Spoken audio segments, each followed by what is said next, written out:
So here we are at Art Basel 2009, and we're with Anthony Japour, who's going to tell us about his exhibition. Hi Lois, thank you. I'm Anthony Japour of H.A. Japour Gallery, and our gallery focuses in Chinese contemporary art.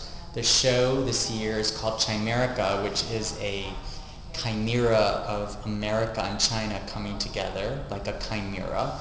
And what we're showing here in the penthouse at the @AVI is a combination of Chinese contemporary artworks and American contemporary artworks. Here we have a installation of paintings called Learning to Read by Pictures, and I think it's a great symbol of sort of the two languages,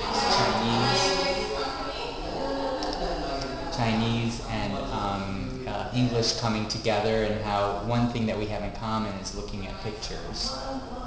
So why is Chinese art so popular now in the United States, and you are an innovator of that?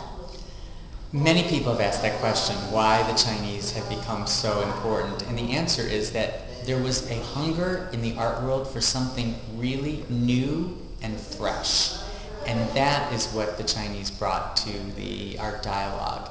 Much of the visual dialogue of the Chinese contemporary art movement is animation, and many of these works look like cartoons, but they're paintings, photographs, sculpture that kind of emulate or make one think of cartoons.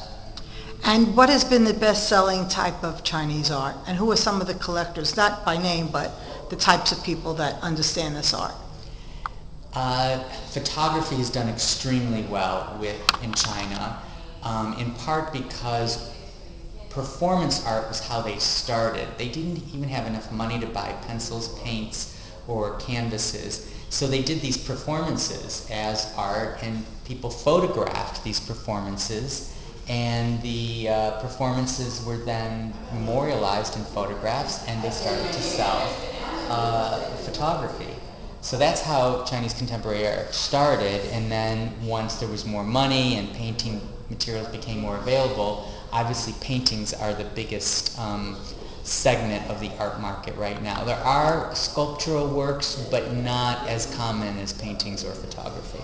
How much portion of Art Basel is devoted to Chinese art today? Very little. It's amazing that this many years into, the Chinese contemporary art being in all the papers, including the New Yorker, New York Times, you still see very, very little of the Chinese contemporary art in Art Basel. Some of the very top galleries, like @AVI, show important Chinese contemporary artists, but most of the galleries do not.